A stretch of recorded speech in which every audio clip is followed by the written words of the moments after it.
Hello everyone and welcome back to more Umineko. In the last video, it was a very long-winded bit with Kinzo where he was constantly normal and then crazy and then normal and then crazy, just back and forth like a madman. But we did get to find out more about his character and we actually met Kraus, who is here on the screen currently. And I guess we're going back to the family meeting, which Kinzo has deigned not to attend. So let's go ahead and listen to what Kraus has to say.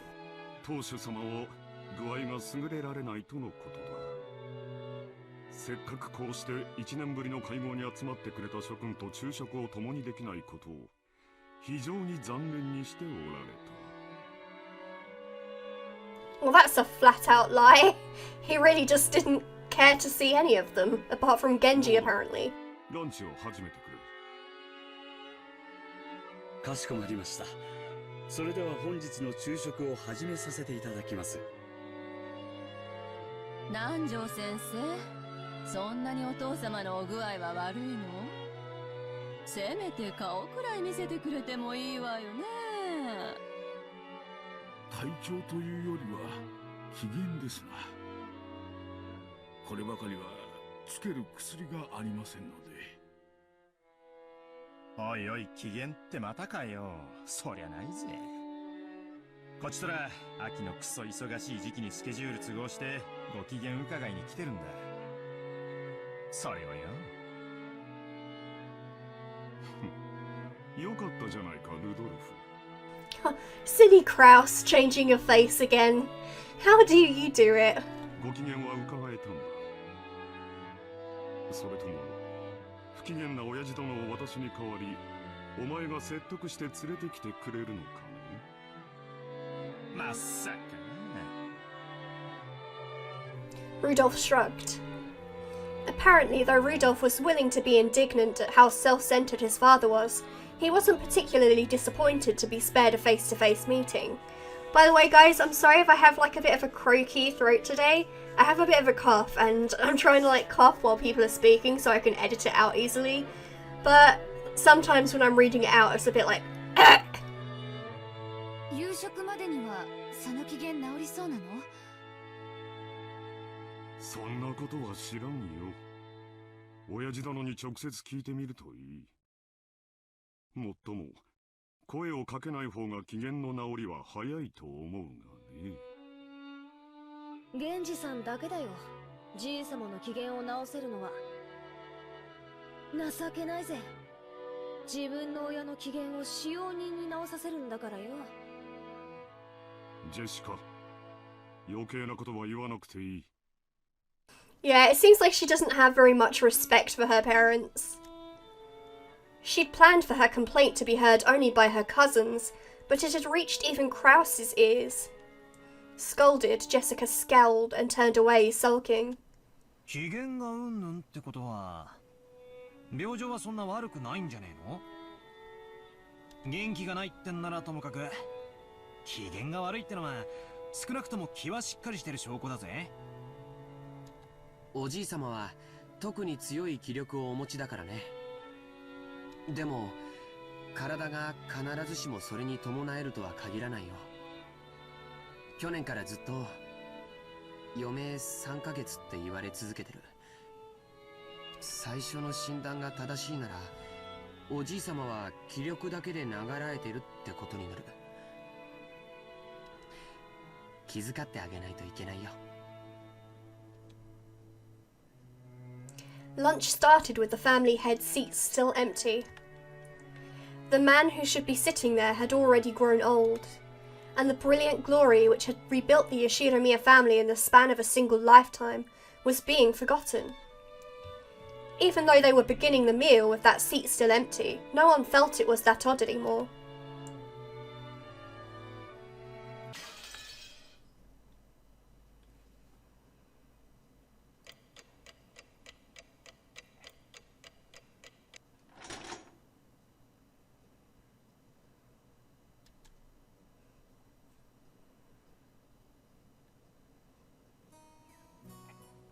The Ushiromiya family conference was held once every year on the first weekend of October. If a normal family were to hold a so-called family conference, you'd expect it to be nothing more than a reunion of rarely seen relatives who greet each other around buckets of sushi or something. However, part of the family's great fortune had been lent out to grandfather's children, and no one in this family was considered an adult until they had met with success in business. So this meeting literally was a conference. How much of the fortune was invested? What sort of business was conducted? How much profit was earned? As a result, how much of the fortune borrowed from the main family could be repaid? Or possibly, how much more would be borrowed for future business ventures? What lessons had they learned, and what could they learn from their mistakes? It seemed that topics like these were discussed very seriously in the past. I doubt really the children have much to contribute to that, apart from maybe George. My dad said it was like lying on a bed of nails. Apparently, it used to be a very serious family meeting where people were bathed in scornful and angry voices, and some people even got slapped despite their age. However, that had become a thing of the past. Now, with everyone pursuing their own business ventures and achieving success, it was becoming more of a normal yearly get-together. Even so, telling grandfather about recent events was extremely stressful. So while it was nothing more than a simple get-together for us grandchildren, it was still a real stomachache for our parents. The absence of the man who was the source of all this trouble, regardless of the reason, probably made today's lunch taste much more delicious. The phrase, "while the demon is not around, everyone can relax," comes to mind. Anyway, let's introduce Jessica's father, whose face I haven't seen for 6 years. The man sitting to my father's left is his older brother and Jessica's father, Uncle Blur. This name surely is easy to read. Kraus. Now that we've gotten used to this string of weird names, our perspective is totally skewed. So Kraus doesn't actually seem that bad. It even starts to sound kinda cool. I don't know, I wouldn't be very happy with a name like Kraus. You know, if I was a guy. Obviously, being a girl, I wouldn't be happy with it anyway, but... Just like with Aunt Natsuhi, I didn't have many memories of speaking with Uncle Kraus. He had never been one to chat to children, and I felt like he was always talking with the adults, just like Aunt Natsuhi. According to my father's gossip, he was a spiteful and violent man. If what he said is true, Uncle Kraus used to be very domineering from his position as the oldest sibling, and was despised by all the other siblings.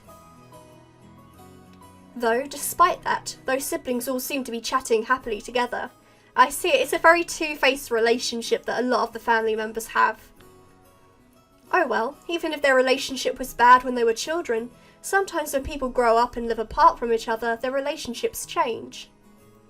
That's probably what this was. I would say Ava's still quite a sadistic individual, to be honest. After all, they all had children of about the same age. By sharing the same family environment, they probably profited by exchanging opinions.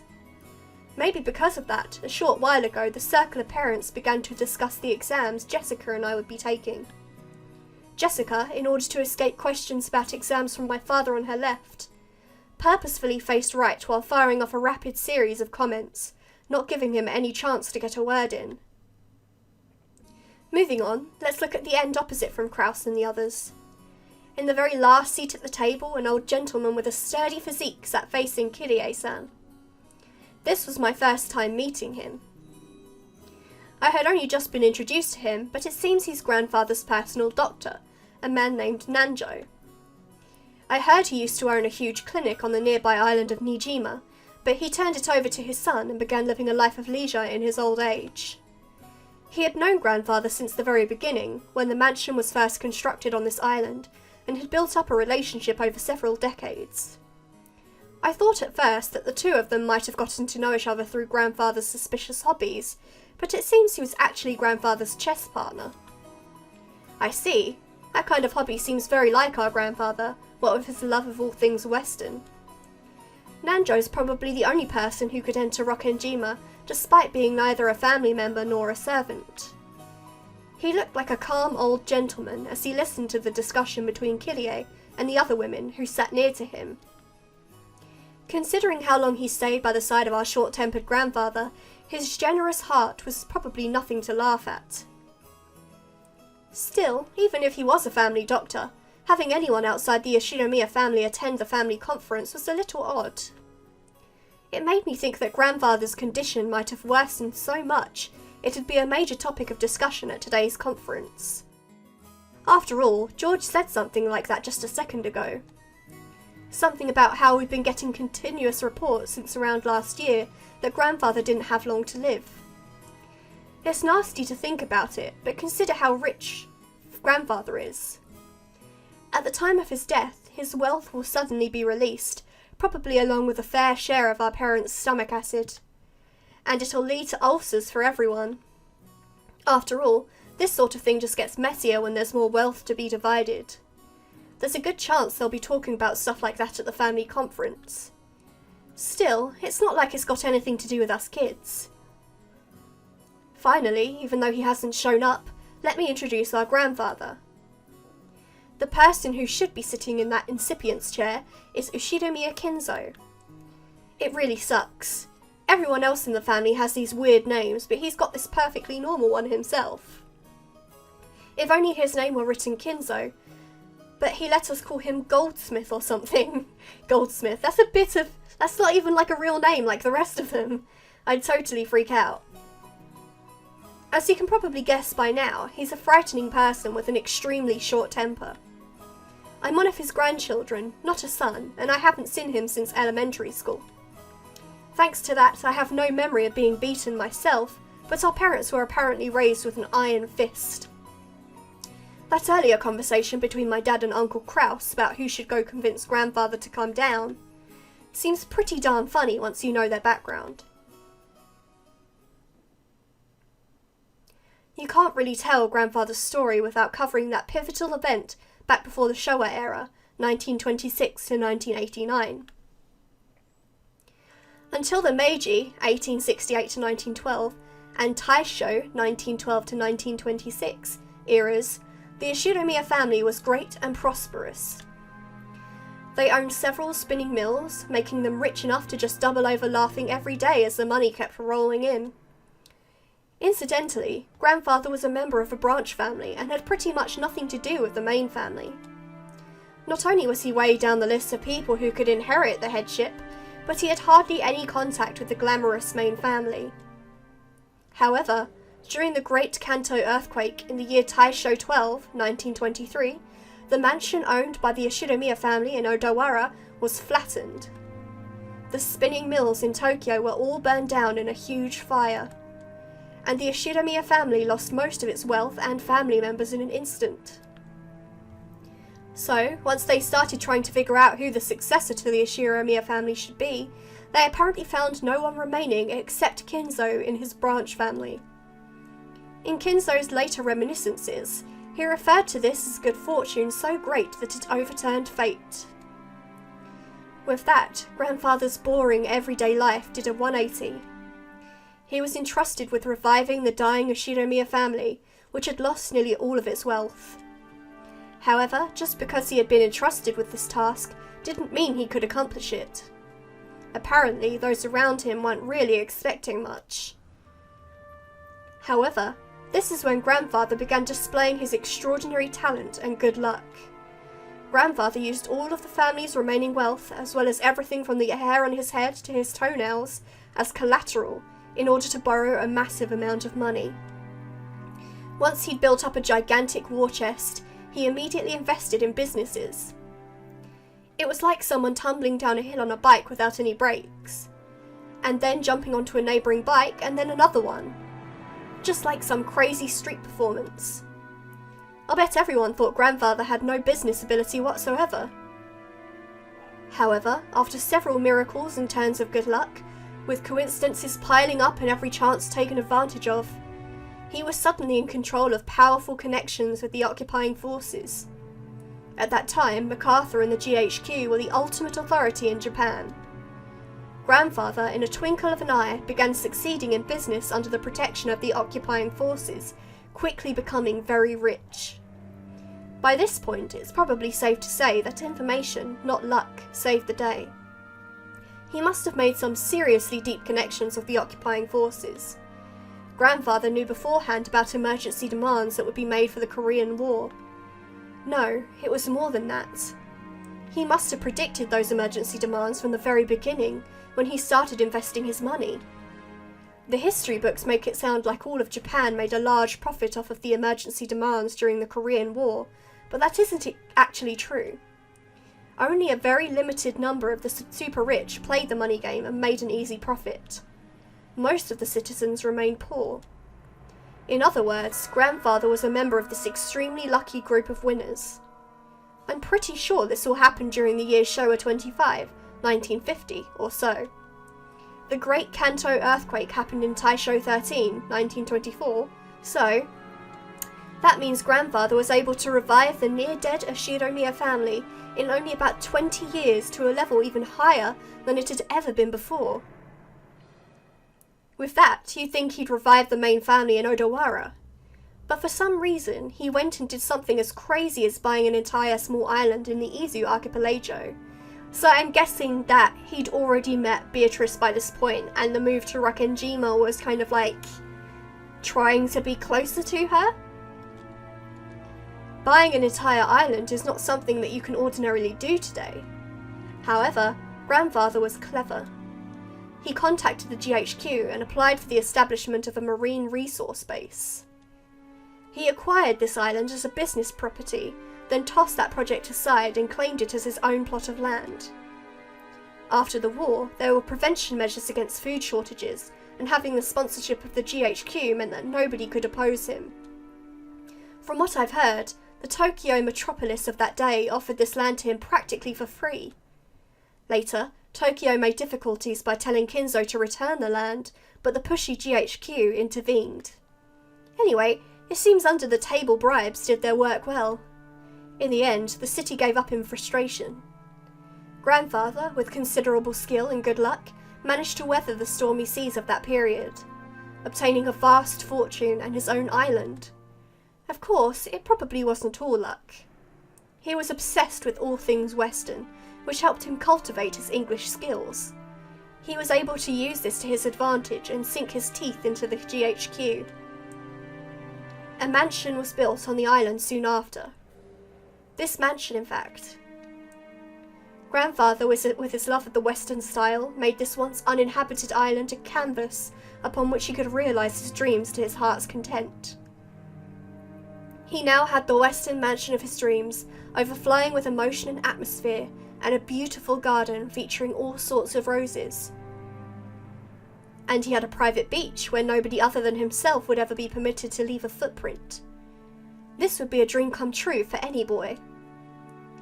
After that, he made good use of his huge fortune, becoming a large stockholder in the extremely stable iron and steel industry, and was able to live an easy and comfortable life just using the dividends. Well, he's just that incredible. This kind of person usually has the ability to foresee and predict the future, or at least that is how they're portrayed after the fact. But Grandfather denies all of that, repeatedly saying that he was simply blessed with extraordinary luck. Anyway, even a lord like that can't help but grow increasingly eccentric when locked up alone on an island, where all his dreams are made real. Everyone knows that he's had a Western obsession from the start, but none of our parents really know when his bizarre black magic hobby began. Did his love of black magic begin way back when he became fascinated with everything Western? Or did his miraculous stretch of good luck while reviving his family cause him to feel a mysterious power within himself? At some point, Grandfather began to make the research of black magic his life's work. He filled his study up with suspicious books, chemicals, and magical items as he became increasingly bizarre. From what I've heard, those around him warmly watched over him, figuring that someone who had achieved success in life had a right to do as he pleased, but there's no way that's true. They were probably just creeped out, thinking, that's disgusting, I don't want to get involved. Anyway, that agitated period was an age of big gambles with both opportunities and risks. Let's say Grandfather was born in this time period. He would have had no opportunities and would probably have advanced like a chess piece from mandatory education to college at a leisurely pace. never becoming more than an average salaryman. If that happened, he'd probably have sat somewhere happily talking behind his boss's back. No, not in a fancy dining hall like this, more like a table in some bar. Then again, I bet his family conference would be a whole lot more relaxing if that were the case.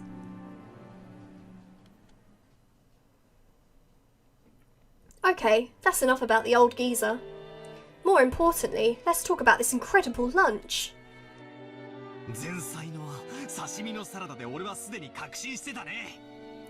Yes, food really is the most important thing in life, let's face it. しかも魚は近海で取れたやつだろ。スーパーの刺身とはわけが違ったぜ。おいおいよせよバトラー。育ちがバレちまうだろうが。Everyone let out a big laugh. Damn it, you say that even though you love those cheap pubs? 僕も仕事の都合で珍しいところで食事をすることもあるけど、それらと比べてもこれはかなりのものだよ。ゴーダさんは多分その道じゃ少しは知られた人だったんじゃないかな。よくは知らねえんだけどよ。老舗ホテルでのれん分けだか派閥の分裂だかややこしいことがあってよ。そのトラブルで辞めざるを得なくなっちまったんだってさ。それでその時偶然おふくろが使用人の求人を出してたわけなんだよ。As Gojo removed the empty plates, he began to recount his own bumpy past without losing his smile. 世の中というのは難しいものです。しかしそのおかげでこうして今日後宮家で再び料理人として腕を振るう機会を賜ることができました。大勢の方の笑顔も嬉しいですが、お仕えすると決めた限られた方々にだけ喜んでいただくために繊細なお仕事ができるのもとても楽しいことでございます。これもすべて機会をくださった奥様のおかげです。Goda-san respectfully bowed his head towards Aunt Natsuhi. 応募のあった中でゴーダが一番腕が良かったからです。客観的判断に基づくもので市場はありませんので感謝には及びません。Dang, why does Aunt Natsuhi always have to sound so indifferent? If only she spoke with a bit more kindness, she might leave a different impression. Shannon-chan and Kumasawa-san entered from the hallway with a serving cart. 失礼いたします。それでは本日のデザートに移らせていただきます。Goda-san and the others laid the beautifully adorned dessert out in front of us all. I guess it's true when they say you have another stomach for dessert. Always. There is always room for dessert. I thought I'd already filled up on delicious food. But as soon as I laid eyes on that dessert, my stomach started yelling more. I don't know much about desserts, but this looked really good. A white pudding-like substance was garnished with 2 shades of red sauce, and elegant rose petals adorned the dish. Normally, during a high-class meal like this, you're supposed to wait for the chef to extol the virtues of this particular meal before eating. However, Maria was completely indifferent to strict rules like that, so she got excited by this beautiful and delicious-looking dessert, jumping into the fray as soon as it was placed before her. Aunt Rosa scolded her, calling it bad manners, but George responded by saying, Now, it's okay.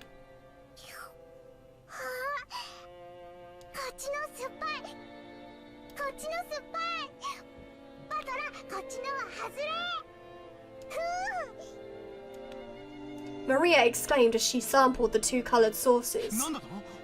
当たりと外れがあるのかよ。よし、俺も味見をしてやるぜ。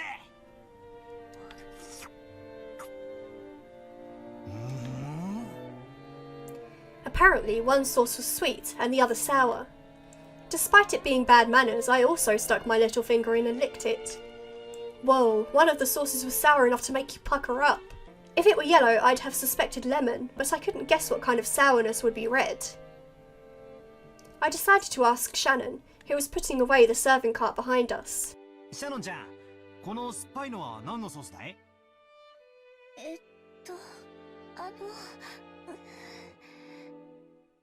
Oh, haven't we already learned? Don't ask Shannon questions. She doesn't know what she's serving. Shannon-chan hesitated. Maybe her job was just to set the table, so she doesn't really know. Still, even considering that, she seems pretty stressed. Maybe I shouldn't have asked. Or did they use some ingredient that we'd be better off not knowing about? While Aunt Natsuhi made a gesture that seemed to indicate an oncoming headache, Kumasawa-san, who was setting the table at the opposite seat, began to chuckle. 何の材料を使っていると思いますか？驚きますよ。Oh, we might need to break out the silver spoons again, guys. 全然わかんねえぜ。というか、熊沢のばあさんがそういう笑い方すると不気味でならねえぜ。で、何なんだよ、正体は。内緒ですよ。お耳を拝借。Kumasawa-san leaned across from the other side of the table. I leaned forward myself when she asked. Their interest caught, Jessica, Georgianiki, and of course Maria also put their ears closer.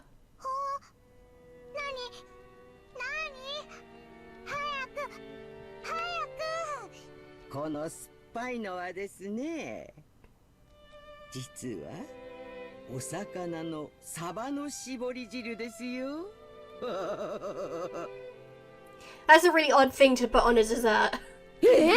Saba? That's crazy, we all thought, horrified.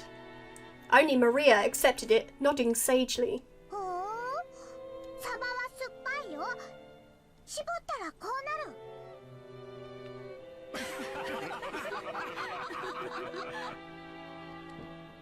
When Maria started clamouring that mackerel was sour, the adults were unable to contain their laughter. 違うわよ。酸っぱいのはしめサバでしょ。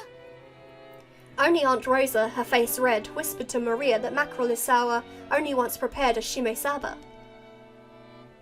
Ah, now I totally remember. Kumasawa-san was always like this, wasn't she? I think I remember her tricking me too in all sorts of ways when I was young. The most lethal has got to be that one.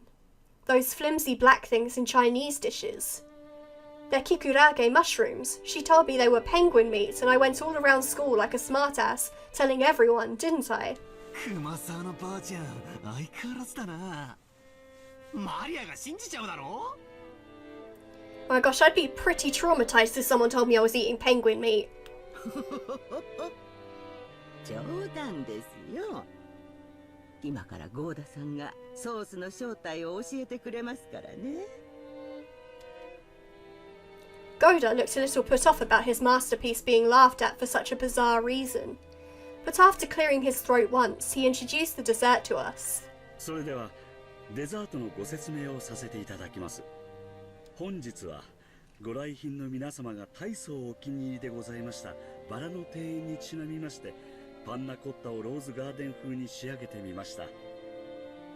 Okay, panna cotta, that's a pretty familiar dessert. 散らしてございますバラの花びらは当家の庭園より先ほど採取してきたものでございます。ソースはストロベリーとローズヒップの2色の赤をご用意しました。ストロベリーの甘味とローズヒップの酸味を交互にお楽しみになってください。なお花びらは観賞用となっておりますので、避けてからお召し上がりくださいませ。 Goda couldn't even make edible rose petals. それではどうぞお楽しみください。 Whoa, man, I almost want to applaud before eating. Just like with medicine, reading the detailed description first seems to make it work a whole lot better. As Goda-san elaborated on the details of this dessert, it started to feel even more appetizing. Seriously, should you call him subtle or just talented? The dessert was probably planned from the beginning, but taking the hint when we all stopped in front of the rose garden earlier today, he displayed an incredible and timely awareness by just adding a few rose petals from that garden. This combination of sweet and sour was also exquisite. If it was just sweet, you'd just get used to it and bored halfway through. But if you reached the sour sauce at that point, you'd get a really vivid taste. And then once you return to the sweet source, all of the sourness in your mouth would be replaced with an enjoyable sweetness. I'm sure everyone else felt the same way. Every time Goda-san passed by one of our seats, someone praised the taste and his presentation. いかがですか、奥様。相変わらず見事です。お客様をおもてなしするに値します。恐れ入ります。奥様、ご存知ですか？ローズヒップには頭痛に効く効果もあるそうですよ。奥様に特にお気に入りいただけるかと思い、特別にご用意させていただきました。Well, that's very thoughtful of you, Goda. そう。It doesn't look like it's working though. ありがとう。ほら言ったでしょ、夏姫さん。ローズヒップは頭痛に効くって。みたいね。聞くといいんだけど。はあ、合田さん、あんたには惚れるで。なあ、後であんたの待遇を聞かせてや。無理ならあんたの欲しい年収、指立ててくれるだけでもいいんやで。あんたの腕がこの島だけで独占されとるのは人類の食文化に対する冒涜や。その腕、わしの会社で振るってお客の皆さんを喜ばせてみる気はないかのう。秀吉さん、これは困った。ゴーダの待遇をもっと良くしないと引き抜かれてしまいそうだ。そうした方がいいわね。じゃないと引き抜かれて3食が熊沢さんのサバ料理にされちゃうわよ。これは手厳しゅうございます。すっかり根に持たれてしまいまして。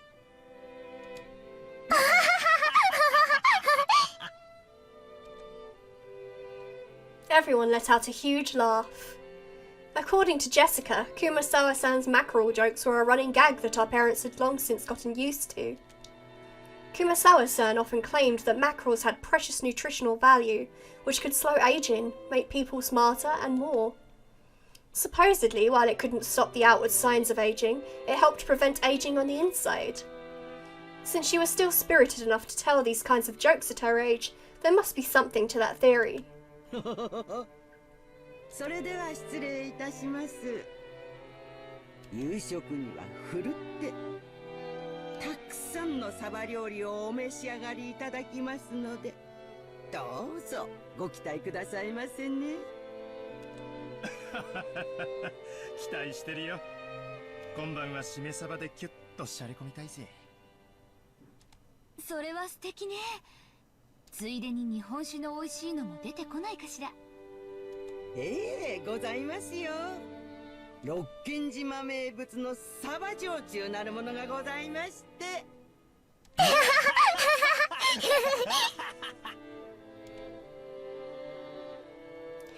Okay guys, well that seems like a good place to end the episode. I'm glad everybody is enjoying their dessert so much. If you guys have enjoyed, then don't forget to leave a like and subscribe for more. And until next time guys, goodbye!